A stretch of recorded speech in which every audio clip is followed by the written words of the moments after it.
2018, No. we weren't dealing with the Republican Party turning their back on all the voters that wanted the Epstein files released. We weren't dealing with the fact that they got us involved with a military conflict, whether you call it a war, which it is a war, or you call it a... Was the Korean War a war? No. Wrong. Wrong. Was the Vietnam War a war? No.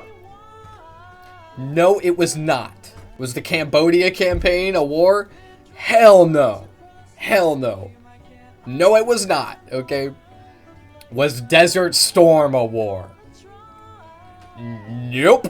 It was not. a military operation It was or whatever. not. American soldiers have died. American soldiers have been Doesn't wounded. matter. Doesn't Billions of matter. dollars of American taxpayers' money Nope. have been spent. Regardless of however you No, classify it doesn't matter. Back in 2018, we weren't dealing with that shit on this level. We Sorry, weren't dealing Tom with Fo. Trump. Today we're looking at Tom Fo. So Turning Point USA had an This video is called JD Vance's TPUSA event was like. Kind of a weird title, but alright. event at the University of Georgia, and this was an event where the headliner was J.D. Vance, you know, the Vice President of America, and it was a very lackluster event. You see a lot of people talk about it, and they say there was like almost no attendees. There's a video of people like filming the crowd, and apparently whatever stadium they chose, it had less than like 25% of the seats full. Basically, nobody showed up. This was an event that they were prepared for, maybe not to completely sell out, but at the very least, fill more than 25%, and nobody showed. I wanted to talk about and kind of react to some of the things J.D. Vance says, or at least some of the questions he responds to, because there's a period where he has a Q&A section, and that's kind of like the whole point of this video. And I'm sure a lot of you have already seen this stuff because it happened a few days ago. But before we get into the reactions, there is something to be said. Nobody showed up to this event. That's one. Two, Erica Kirk, the CEO of Turning Point, didn't go to the event because she said she was receiving death threats, and out of fear of death threats, she didn't go. Her security team recommended, and so she didn't. So she doesn't go because of death threats, but then the Vice President of America goes.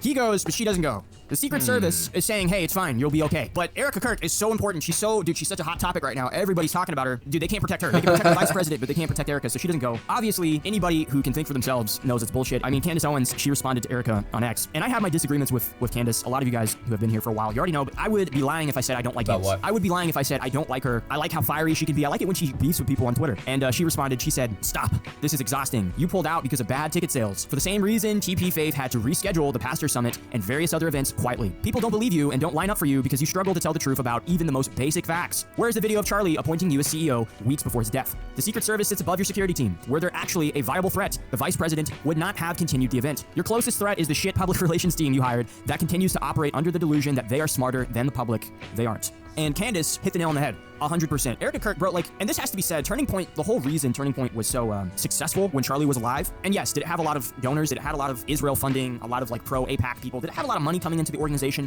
Yes, but you guys have to understand, money is not everything when it comes to politics. You can spend billions of dollars on a candidate or a public figure or whoever or whatever. You can spend unlimited amounts of money and resources, but if you do not have somebody who is compelling and who is capable of leadership and of creating a coalition behind whatever group or movement you're putting money behind, it's not going to work.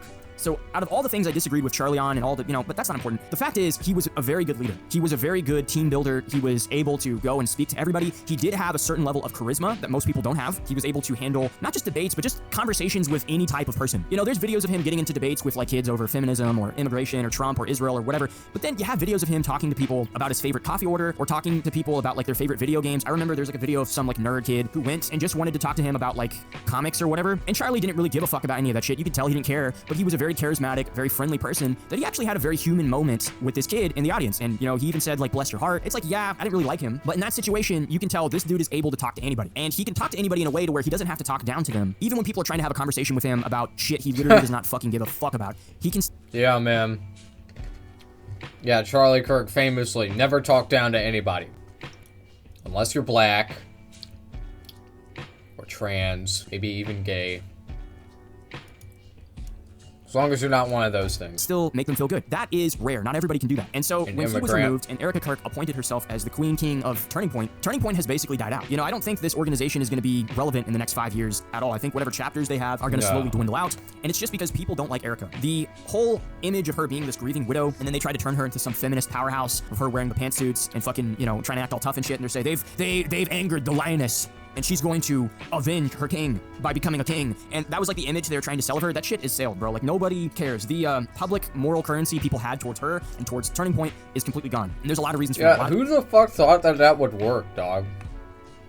We're talking about conservatives, man. Conservatives don't want a fucking girl boss. people would say because fuck? all the rumors that have come out because of Charlie's death, all the different things. But even if none of that were true, even if nobody was paying attention to any of the rumors or any of the different things revolving around Charlie Kirk's assassination, people who don't even care about any of that, they can just take a look at Turning Point. They can take a look at Erica, see the way she's acted, the way the organization has acted, and it's just fake. That's the main word for all of this. It's just fake. It doesn't have the same charisma and the same drive that it had with Charlie, and because of that, it's going to die. There's no amount of money you can pour into this. It's gone. And they're coping. All these people are coping. Turning Point, they came out and they said, yeah, the only reason we didn't sell enough tickets... Yeah, true. I mean, what conservatives want is a Charlie Kirk. Okay, the problem is that a Charlie Kirk is always going to become anti-Israel. Okay? A Charlie Kirk will always concede to the turning tide, the extrinsic pressure of his community, of his fan base. Right, but that's what conservatives want, okay? They want they basically want a Ben Shapiro that isn't so fucking Jewish and nerdy and annoying and smarmy. And that's what Charlie Kirk was. So, yeah. Tickets is because liberals buy Oh yeah, but anyway, the problem is that inevitably Israel is going to assassinate, and I believe that they assassinated Charlie Kirk most likely. Okay, Israel is going to always assassinate the Charlie Kirks of the world. They have to. Tickets to our events and then they don't show up to make us look bad. So we had over 2,000 people there. Massive energy. Great enthusiasm. But what I think is that it doesn't matter anymore. Like, they can kill all of us. The fuck is it gonna do? Israel is so done, bro. The question is, are they gonna hit the red button? Are they gonna hit the self-destruct button? Are they gonna take everyone else out with them? From the attendees. But when this happens, the left-wing groups swarm the ticketing and they try and book up all the tickets and then they don't show. And that's one of their forms of protest. Yeah, okay. If you believe any of that, then man, have I got a helmet to sell you. Have I got a vaccine to sell to you, my friend. Line up, come one and all. I have an elixir that can cure everything. Only $200, all right? $200 for the greatest elixir of all time. It'll make your dick bigger. It'll grow you, 2 feet taller. It'll make you a billionaire. Only $200, okay? So line up, and it comes with a free helmet that you must wear at all times because you're retarded. Okay, but that's besides the point. The idea is the event, it happened. Yeah, J.D. Vance was the headliner, who is, the fucking vice president, and nobody went. Erica Kirk is coping, making up some bullshit. Obviously, am I saying she doesn't get any threats? No, of course not. But dude, if the vice president is going to a live event and is taking questions and answers, like a section for that, and if he shows up, you're good. You're good. You're fine. You're fine. You don't have to worry. But obviously, it's all bullshit. They're coping, and they're going to blame it on anything and everything but the fact that this organization is kind of dead in the water, and nobody really believes in it anymore, and it's just going to be one of the casualties of the conservative civil war that's going on right now. But I digress. That's my thoughts on the event. Now we're going to focus on Vance. Now, here's the thing about Vance. Vance is very good at speaking and talking to people, but he can't spin shit. He's not good at spinning shit. And although when politicians do spin narratives or questions or kind of deflect things, we know they're full of shit. We know that that's what they did. For a majority of people, they don't see through that. They don't read between the lines. They can't kind of like figure things out on their own. They take it at face value and they think, oh yeah, that's what they meant. Like they read something on the news and they think that that's what's actually happening, whereas it's bullshit. They're actually lying to you. They're trying to psyop you, all these different things. Like we pick up on that, but most normal Americans don't. The problem with Vance is he's not good at spinning shit. So he can talk to people and he is a very good public speaker in the fact that he speaks with confidence, but the problem is essentially every time he goes out and he talks in public, people like him less. That's kind of the point. That's kind of the gist. So when you have an entire event dedicated to him, what do you think is going to happen? Well, it makes him look even worse because at this point in time, he's trying to salvage any type of public image he has at potentially becoming a president, whether it's in the 2028 election or if Trump gets impeached, which by the way, we're going to have a conversation on that, and that's going to be a separate video, and I'll save my opinions for that video. But we're going to go ahead and we're going to take a look at some of his... I'm not going to react to everything, because if I did that, this video would be like 3 hours, and I don't think it would be that interesting. There's really only one question I wanted to talk about, but we'll do more than one. So let's go ahead and get into it. Good evening, Mr. Vice President. Thanks for taking the time to come out here. My name is Dave. Listen, before we continue, okay? Donald Trump is going to fucking die.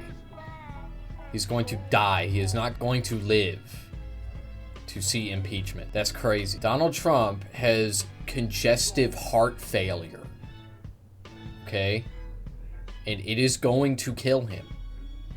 This isn't, look, I know I'm coping, okay, I'm always coping, but this is not cope. That's not cope, okay. If I were to say he's gonna die tomorrow, okay, that would be coping. God, I wish he would. I wish he would die sooner, okay, unironically. I pray to Jesus, smite him, okay. But anyway, like the man is 800 years old. Okay, he's gonna die. He's gonna die, but before the midterms. And probably voted for you at Donald J. Trump in November 2024. There we go. And my question is that many people believe the midterms are already gone for us. I disagree. So, what is the game plan to win the midterms, and what's the strategy to maintain the coalitions Trump won in 24? So number one is, I totally agree with you. The idea that midterms are gone is preposterous. And if you go back to 2018 and you look at the polling picture in 2018, that was Trump's first term.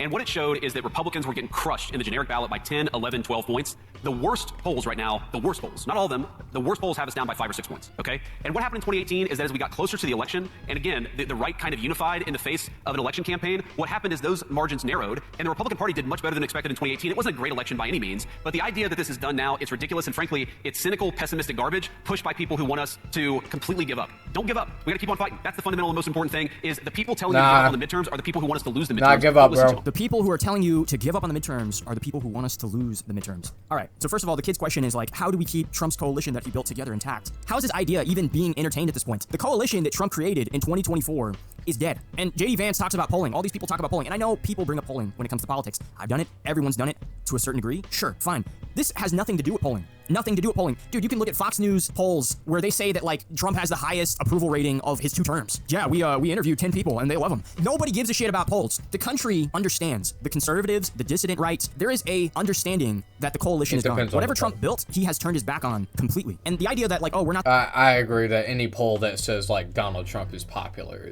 is just... Yeah, that's insane, okay? But depends on the sample size, how the samples are collected. That's it. That down in the polls, it's just like 2018. Back in 2018, am I crazy? But like, I don't think you guys were going up against the Republican Party defending pedophiles in the Epstein files. I don't think you were going up Trump talking about how, oh, you want the Epstein files? Well, you're not my supporter. You're retarded. Why would you want me to do that? There is no files. It's all live. Oh, there are files. It's just, hey, don't worry about it. Was that happening in 2018? Did the Republican Party get us involved in a war with Iran? Which, dude, by the way, I've talked about that so many times. I got a comment from one dude. Full fucking cope, dude. Full fucking cope. He's like, you do know this isn't even a war, right? It's like, it's just a special operations. It's like, oh my God. That dude is retarded. But seriously, in 2018, we weren't dealing with the Republican Party turning their back on all the voters that wanted the Epstein files released. We weren't dealing with the fact that they got us involved with a military conflict, whether you call it a war, which it is a war, or you call it a... Was the Korean War a war? No. Wrong. Wrong. Was the Vietnam War a war? No. No, it was not. Was the Cambodia campaign a war? Hell no. Hell no. No, it was not, okay? Was Desert Storm a war? Nope. It was not. A military operation It was or whatever. not. American soldiers have died. American soldiers have been Doesn't wounded. matter. Doesn't Billions matter. of dollars of American taxpayers' money Nope. have been spent. Regardless of how everything No, is it doesn't classified. matter. Back in 2018, we weren't dealing with that shit on this level. Sorry, we were dealing with Trump, Trump essentially kind of putting the entire global economy in a chokehold and putting it in a position to where the economy could collapse, which is a very serious thing. If that happens, you're fucked. Your whole life is fucked in more ways than you can imagine, all right? It's bad. We weren't dealing with that back in 2018. Plus, the illusion of MAGA still existed. MAGA is dead. Everyone knows it's dead. It is make Israel great again. It is Israel first. They do not put Americans first whatsoever. True. And the military especially. Do you see that shit they did with like all those young military dudes and they were like honoring the Holocaust? I remember the Holocaust. They're lighting candles. And I mean, Tucker, he put out a great point. He was like, so many people died during World War II. Why are we still just remembering the Holocaust? Why are we still just remembering Jews? Why is that the only thing we talk about? Do you know how many people died during World War II? That's it? That's all we're gonna talk about? That's all we remember? Is that because it's our religion now, I guess? But that's the point. It's like this illusion of all these things have been broken. So it doesn't matter what the fucking polls say. Nobody fucking buys any of that bullshit. There's like an understanding. There's like a spiritual understanding that the American people have that it's not the same world anymore. This isn't the same game. This is different. So no, you don't have any chance in the midterms. And I understand he goes on to say, he's like, oh, well, most of it is basically set in stone. There's only like a few key places where we could lose. And that is true. The Republican Party and the Democratic Party, they're so powerful. They have so much kind of set up to where for a majority of America, it is kind of set up to where, you know, a Democrat can't win in a Republican area or a Republican can't win in a Democrat area. That is true. So there's only like a few key battleground places that exist. But basically, they're coping. They have this idea that there's some possibility of saving the coalition of Trump. That's dead. MAGA is dead. You're not winning the midterms. Everyone knows you're going to lose. And in whatever way that's meaningful to you, you're going to lose. Maybe not completely, but in the ways that matter so much to you, you're going to lose. And they're not going to admit that. They're going to do whatever they can to salvage it. But it's basically set in stone because the betrayal of the American people, and I get it's, you know, it's all the same shit. Two wings of the same bird, two sides of the same coin, Democrats, Republicans, they all have the same boss. That is true. It's all a show. It's all bullshit, but there still is a level of game to be played with this. There is still a side of it that is kind of reality, a side of it that is real. Your vote on a certain level does matter in certain places, and that is a game that can be played. But I digress. Move on to the next question. Hi, Mr. Vice President. Hello. My name is Esther. This is so cool. So I know like the whole H-1B thing you talked about, but I am also a daughter of a legal immigrant who came here on an H-1B visa. Sure. So my mom and my dad, we've been here for over 10 years. I was born here, well, more than over 10 years. I'm 20 years old. Sorry, I'm a little nervous. That's okay. Take your time.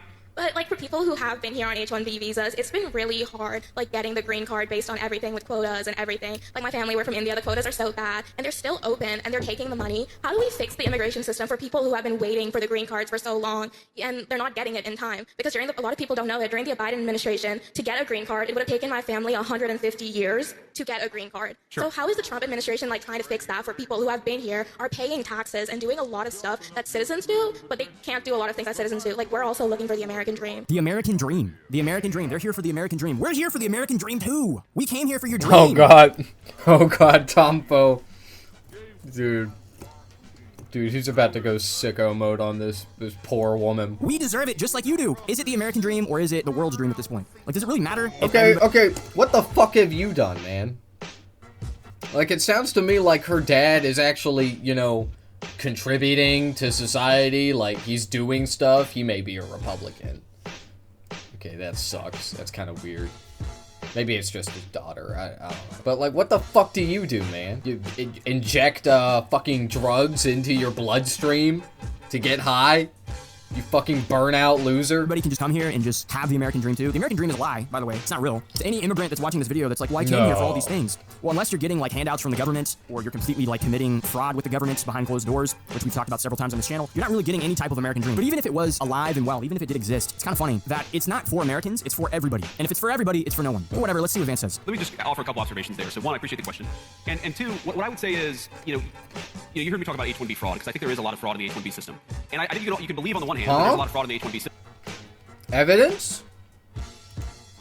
There's a lot of fraud in the H-1B system. What the fuck are you talking about, man? Also believing that there are people who have come to the United States in the past who have enriched this country. And look, I'm married to the daughter of immigrants from India, and I love my in-laws, and they're great people, and they've been great contributors to the United States of America. But I also think that when you become an American citizen, whether your family has 9 generations of lineage in the United States, or whether your family has 0 generations of lineage in the United States, one of the responsibilities that we must expect of citizens, and of course, it's always hard to talk in specifics about your situation because I don't know about it, but one of the obligations of citizens is that you have to think about the best interests of the country, and not the country you came from beforehand, and not of any sort of any group that you came from. You've got to think of yourself as an American. The system only works if everybody thinks of themselves as an American. Okay, well, they're fucking Americans. They live in America. They pay taxes. Oh, we can't be thinking about India. Nobody is talking about fucking India, man. That's just the country that her dad came from. Her parents came from. That's it. Nobody is saying put India first. We're saying put Americans in America first. I remember having this conversation with my father-in-law, who's an amazing guy, and it was actually during a Senate event that I'd done, where I had somebody who came up to me, and I'm sure a great person, like a wonderful person. It was a Ukrainian American in Cleveland, Ohio. I was campaigning for the Senate. There were a lot of Ukrainian Americans in Cleveland, Ohio. And this person got really agitated at me because I was saying we should stop funding the Ukraine war, okay? And I still believe that, obviously, and it's one of the things I'm proudest that we've done as an administration, is we told Europe that if you want to buy weapons, you can, but the United States is not buying weapons and sending them to Ukraine anymore. We're just out of that business. It's a very good thing. But these Ukrainian American, again, a kind person, they probably didn't vote for me after this conversation, but he was kind of sticking his finger in my face saying, you need to support my country. You need to support my country. And I said, sir, with all due respect, if you're an American, your country is the United States of America, not a place that you immigrated from, whenever that was. And it occurred to me, I know this is the last question. What an answer. What an answer. Okay. Yeah, so her parents are from India. We're not saying like, oh, she didn't say like, hey, I want you to like give India money. I want you to give India weapons. She was just like, hey, like I want to stay in America. My family pays taxes in America. We've contributed a lot to our community. The H-1B system is really fucked up, and like we're just kind of left in the dark about what's gonna happen, and then JD Vance is like, I didn't support Ukraine, brother. I did America first, bro. Like, it's so fucking stupid, dude. It's so fake. And became an American citizen. Never once in my life has he ever said, you have to do this, or you should do this because it's in the best interest of the country that I came from. And I think that attitude, to the extent that attitude dominates among the new generation of Americans, that makes Americans feel welcome to people. Because everybody, again, whether your family's been here for 300 years or 1 second, to be an American means to look out for Americans first, and that's the perspective we have to take to our immigration policy. Whether you've been here for 300 years or 1 second, is that even like something somebody can entertain? The idea that if someone was just here for a second, they could have the same level of loyalty as a family that's been here for generations? It's insane. This melting pot bullshit, I'm fucking done with it. I really am. I'm fucking over this fucking bullshit. And so first of all, this girl, she's talking about how she's coming from an immigrant family that came here with H-1Bs. And you know what's crazy is she's obviously a supporter of Vance, or at least she's entertaining the idea of becoming a Republican. She probably voted for Trump. Who knows what she did? She didn't say it. But the fact is that when she talks about Biden, the only negative thing she's going to say about Biden is like, oh yeah, hey, when it comes to H-1Bs. Bro, she said, She's at TPUSA. Yeah, man, she's a Republican. When it comes to immigrants here on visas for H-1Bs, it takes them 150 years to get citizenship. What the fuck? And so that implies that the only reason she's supporting Republicans and Vance and Trump of all people is because she thinks it's not going to be the same way it was with the Democrats. It's going to be better. It will be easier. It will be simpler. They will increase the amount. H-1B visa lottery, which for India, it's like 85,000 a year. They'll let in 85,000 people. That's the way it's supposed to go. There's a lot of bullshit surrounding that, but that's the lottery system. She's Yeah, like, I yeah, wonder it's so why small. she thinks They won't that. let more of us in. It takes 150 years for us to become wonder. citizens. What the fuck? Why is that fair? We pay taxes. We work jobs. Yeah, we know. You take our jobs. And it's not like the South Park shit where it's like, they took You our take our jobs. Yeah, man. Yeah, that's definitely what's happening. That's why life is unaffordable. Because you can't find a job. Never mind the fact that unemployment is at record low year over year. Every year. Fucking unemployment is like... Okay, the numbers this year, I think they may be, like, because of all the layoffs, I think they may be bullshit, but like, the unemployment numbers are at record lows once again. Okay, there was a brief spike during COVID, of course, because there were a ton of layoffs. But apparently, even this year, the unemployment has gone down. Wow. Well, it's almost like more Americans having jobs does not equal life becoming affordable. It's Wow. not like that. I'm not trying to be like funny about it. It's just the fact that, like, look, the only reason she is kind of leaning towards the Republican Party is because she believes the Republican Party will advocate for people like her and families like her, and they'll make it easiasier for them to come here. You know, just saying like, oh, like I'm saying that immigrants are taking our jobs, but not like in a South Park way. Okay, it's just, the fuck are you talking about, man? That, like, you are just saying what they made fun of you for saying. That's it. And to have jobs and to become citizens and to gain the ability to vote. Fucking we all idiot. know what that looks like when they can do those things. We've talked about it already. You know what they do. The problem is that Vance's answer is that the idea that immigrants need to have when it comes to America is the idea that you are no longer Mexican, you're no longer Indian, you're no longer Ukrainian, you're no longer Canadian, you are American. You're here now, you're with us, you're loyal to us. And then he brings up the Ukrainian guy and how the Ukrainian guy is getting mad at him and is saying, well, you need to support my country. And his answer, his response is the correct answer to that guy. It is. It's like, well, I thought you were American. I thought you were one of us. And that's kind of the problem with the melting pot philosophy, with the philosophy that anybody can come here and become an American. Anybody can come here and buy a pickup truck and start a business and live the American dream. Anybody can be one of us. That's the problem. It only suits all of these immigrants when it benefits them. When it comes to a situation where they have to choose between their own or Americans, their past country's best interest, or... Okay, except it's not just Ukrainians that are mad about the lack of support to Ukraine, which is a sovereign nation being invaded by historically our greatest enemy. And we're just like letting them do it.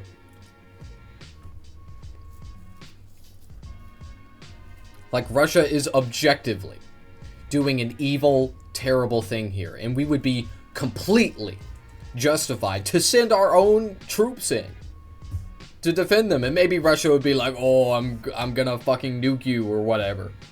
Okay, well, you're fucking invading a sovereign nation, like Hitler style. The fuck? But anyway, our country hasn't done that. We've tacitly supported Ukraine by selling them weapons for money. Wow. Wow. How altruistic. How fucking magnanimous that is. Incredible.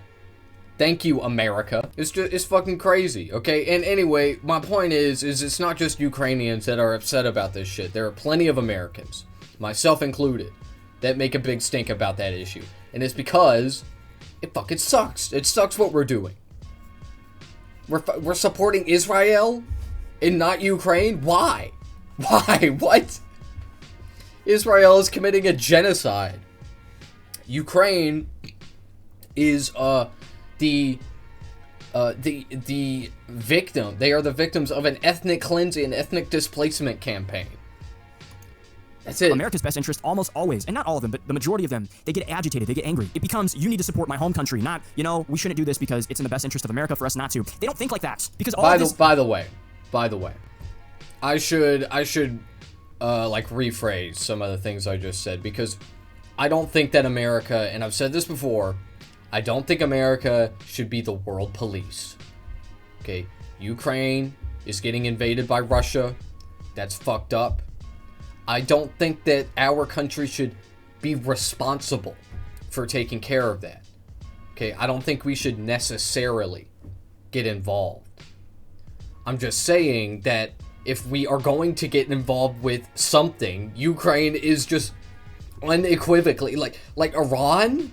What the fuck has Iran done? What have they done, bro? Like what, we're sending troops to Iran? We're doing a blockade on Iran? Like, that's insane. And we're like, yeah, fuck you, Ukraine. Yeah, just die.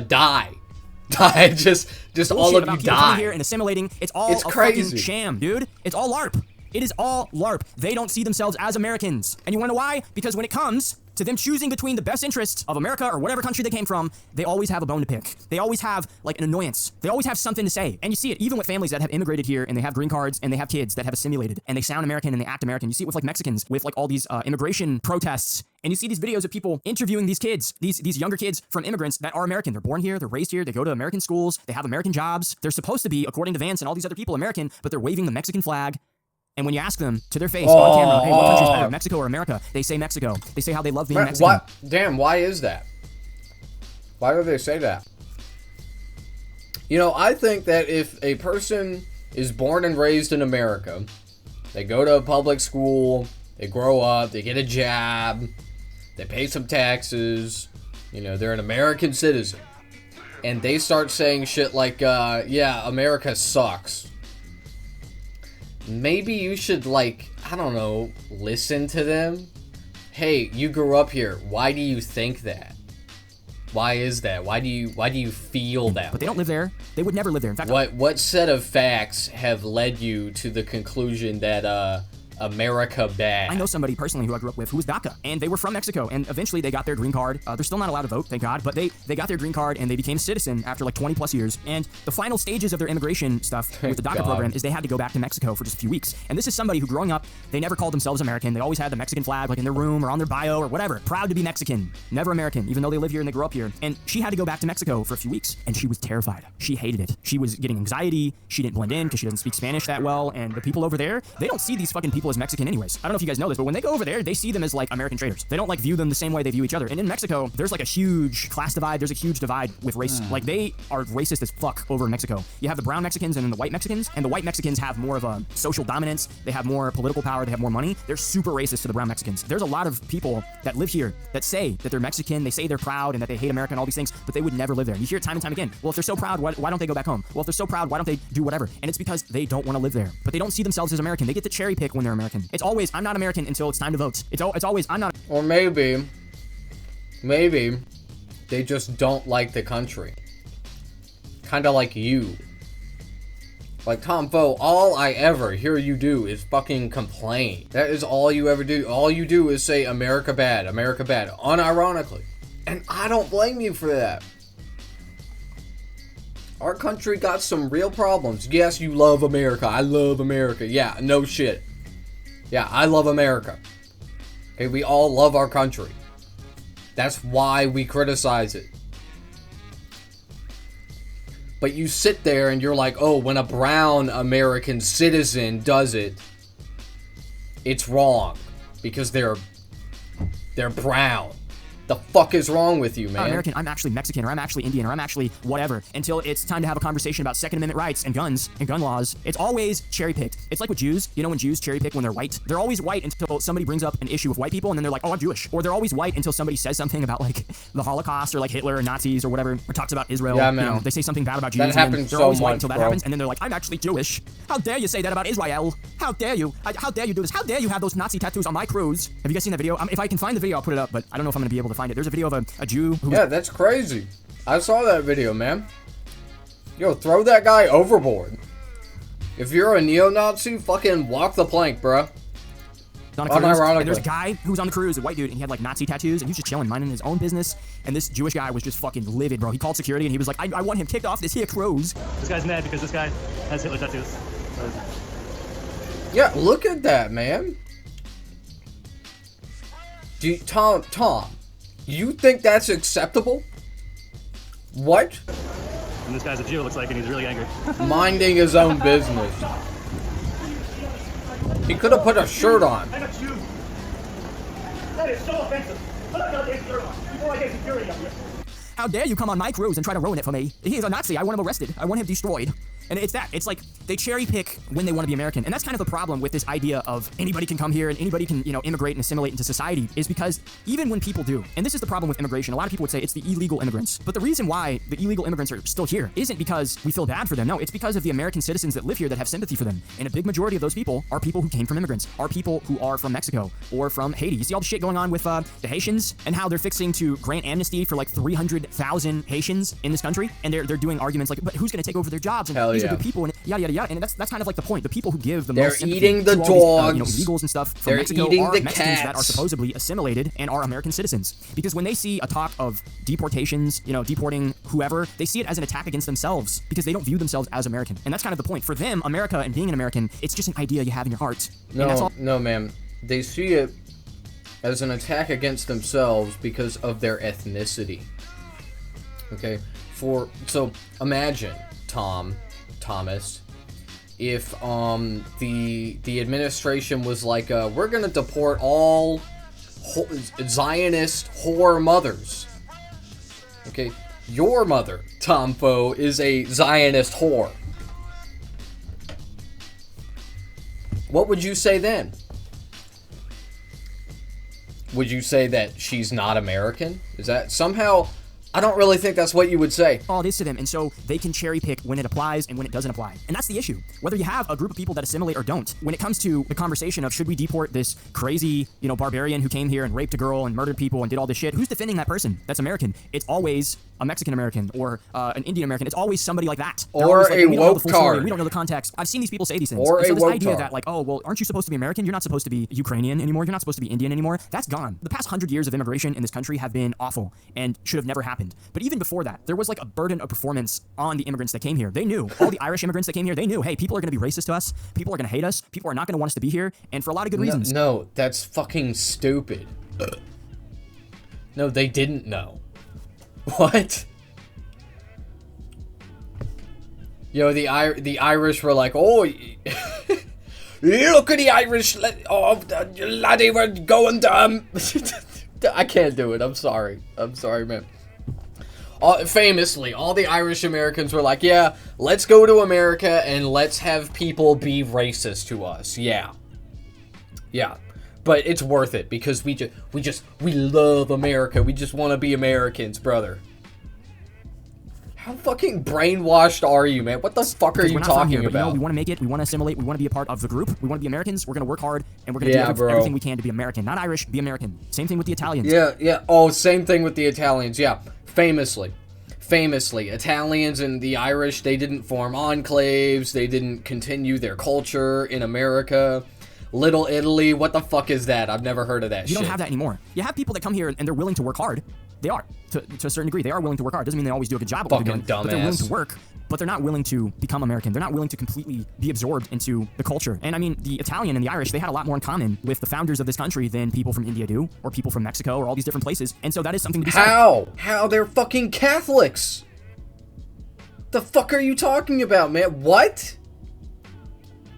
They have a lot in common. It doesn't work anymore. This idea is a lie. You can't have it. And it's so funny that these people, they come here and they always demand special treatment. Like the last time JD Vance did a Q&A and he had that Indian woman and she was like, what are you going to do for us? And that's what it is over and over. What are you doing for us? What are you doing for my people? What are you doing for the... And that's the problem with diversity. It doesn't work. You have too many groups that are too big. They're obviously going to fight with other groups. A lot of these people come here for resources. We hear that all the time. People here on H-1B visas. Why are you here? Why are you in America? What do you like more, India or America? Oh, I like India. Why are you here? Because you guys have jobs and money, resources. That's why they're here. And so we know that the veil has been lifted on a lot of this bullshit. So people don't buy any of this. People know. And you see it every time. When it comes to them, when they get a chance to actually side with America, truly, to actually pick America's team, they don't. They say, well, how does this affect H-1B visa holders from India? Why is the number so low? Why does it take 150 years for them to get citizenship? Oh, what are you guys doing for Mexicans? Oh, what are y'all guys doing for this? Explain to me how that is anti-American to question those things. Yeah, famously, if you're an immigrant in America and you question anything about the immigration process, about anything, you're a fucking traitor. You're not a real American. The chick that's like talking at the Republican convention and she's like, oh, Republicans need to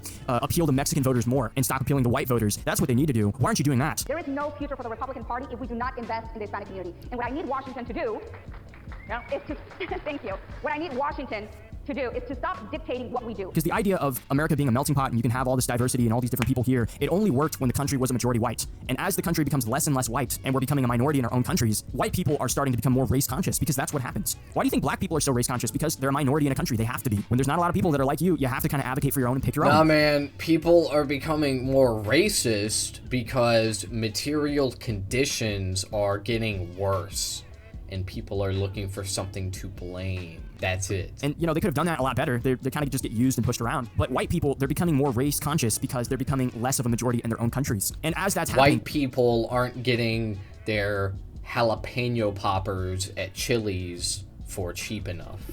And that's gotta be brown people's You're transitioning fault, into okay? kind of this new age. It's brown people's fault that my venti chai latte costs $7.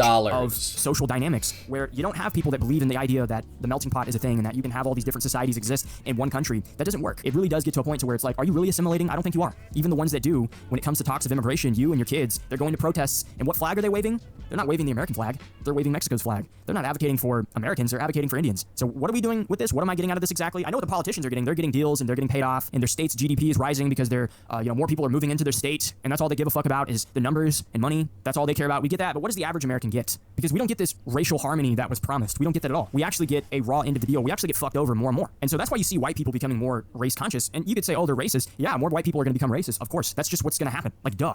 Like, you don't fucking get to have your cake and eat it too. You don't get to replace white people in their own countries and expect them not to be racist and expect them not to start picking and advocating for their own side. That's just how this goes. But I digress. The idea that America needs more immigrants, that we need to keep importing people. It's like, dude, why do we need to do that exactly? Why do we need to keep opening our doors? To keep the military industrial meat grinder going, bro. So many people. Why do we have to grant amnesty to all these illegals? And why are Republicans doing that? They close the border, sure, fine, but it's like you're granting amnesty for millions. I'm kidding, okay? It's actually to, keep corporate profits up and exploit the permanent immigrant underclass, which is actually the opposite. The military industrial complex is what funnels brown people into our country for the rich people to exploit. And so people forget the Haitians. What happened to the deportations? Well, obviously they stopped them because they want to win the midterms. They want to win the election, and they think that if they did that, it would be too divisive, and they wouldn't have the voters of the immigrants. They wouldn't have the support of all these different groups, and that's the problem. Is the more and more people you bring in, the more divided the country becomes. You're never going to have these groups of people fully assimilate into what it is to be an American or into the country. They're never going to fully pick the side of America. It's always going to come to a point to where they have to decide. They have to pick.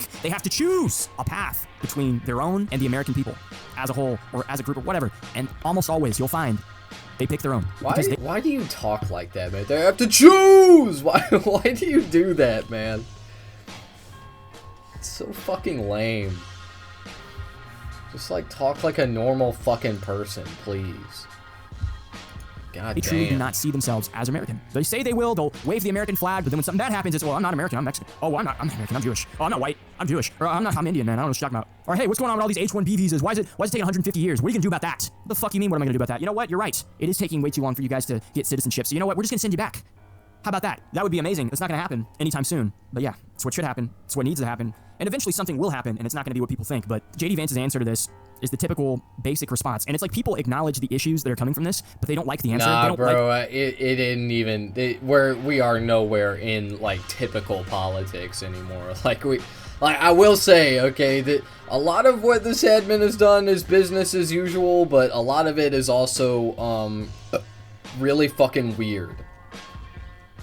And one thing that's weird is just how brazenly stupid their responses have been to basic questions. Hey, JD, the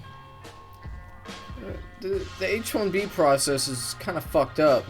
My family's been working real hard, and, we're paying our taxes and just, doing our thing. My dad's here.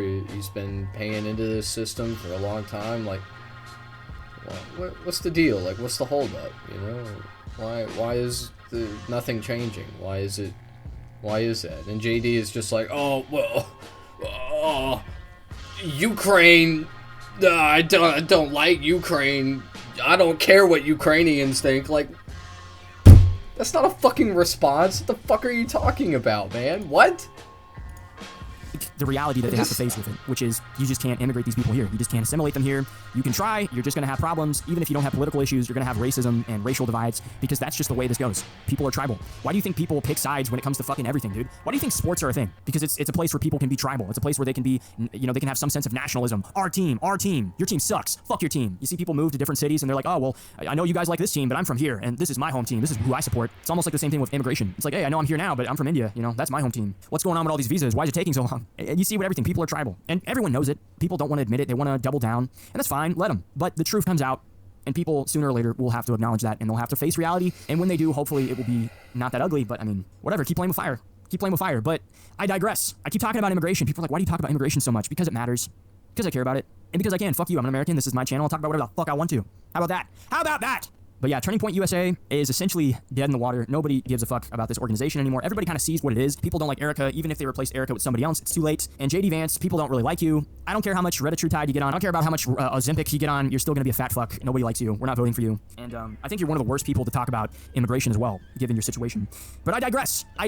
We've talked about this for too long. I've given my thoughts. I'm not going to react to every question he gives because a lot of it is just shit I just don't care about. You can watch the video if you want. Just look it up. But what do you guys think about Turning Points, about Erica Kirk, about it kind of dying out? How do you feel about JD Vance? And when he goes to these public events and gives these answers to all these questions, do you like the way he answers them? Do you agree with him? Do you think he's right about any of it? Do you think there's some chance of him winning the midterms at this point? Given everything that's happened and all the things they backstabbed us on, do you really think that? Let me know. Do you agree with him? And do you think it's still possible for immigrants to come here and to become American citizens, even though every single time you give them a chance to choose to be American, they choose not to be, at least when it matters? And if you did enjoy the video, like, comment, and share the video with a friend. And, you know, follow me on Rumble. Go check me out on Rumble. I have a lot of exclusives there. Go follow me on X. And, you know, be sure to check out my Jay Burden interview. I did a second appearance on the Jay Burden Show. We talked about India and immigration on there as well. And that was on Monday. It was a great conversation. Loved going on there. And be on the lookout for more videos. We have a lot more coming, and I'm excited. I'm ready. I'm energized. I know a lot of this kind of makes people doom, and it kind of makes people, you know, black pill on everything because they're like, oh, Tom, you're so negative. It's like, I'm negative, but not from the point of view of black pilling, and not from the point of view of like, oh, all hope is lost. I'm just trying to tell you, it's like, look, these people are backstabbing you. These people are lying to you. They don't fucking give a shit about you. It's not to black pill you and to make you give up. That's bitch shit. It's to tell you, it's like, look, hey, stop supporting them. Stop supporting the guys that have a gun pointed to your head and are, you know, willing to pull the trigger all the time. You know, maybe stop giving them your support. That's all this is.